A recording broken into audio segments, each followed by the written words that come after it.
July 2nd, 1937.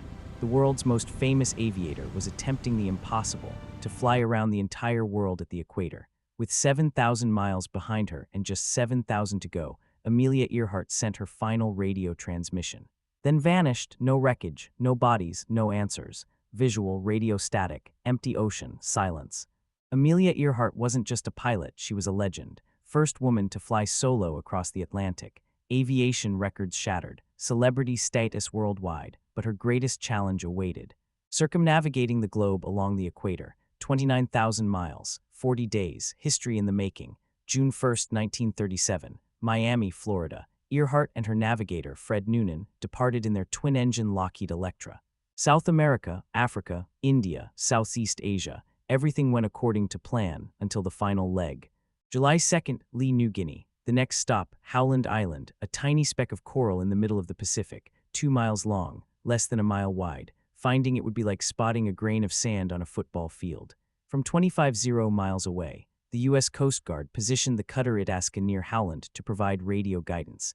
At 10 a.m. local time, Earhart and Noonan took off. They had 20 hours of fuel.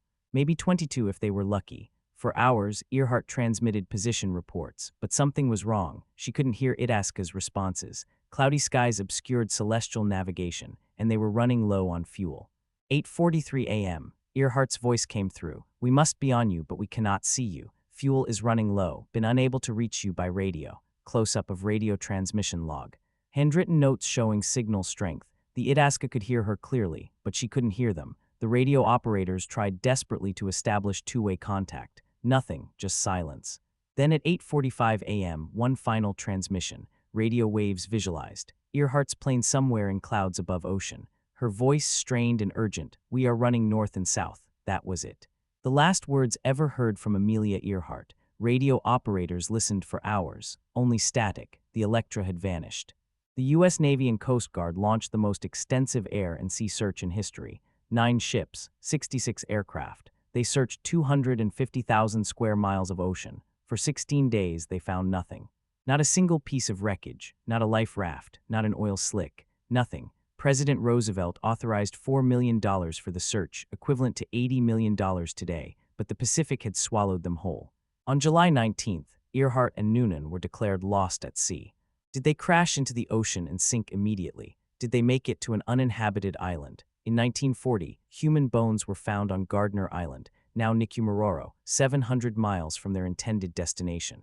Could they have been Earhart's? Some believe they were captured by the Japanese, accused of spying. Others point to metal scraps found on Pacific islands, sonar images of underwater debris, each clue promising answers. Each one inconclusive.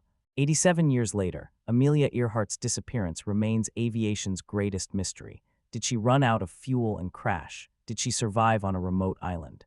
Or does the Pacific still hold her secrets? The woman who dared to fly around the world, lost forever in the sky she loved. Text on screen. What do you think happened? Comment below.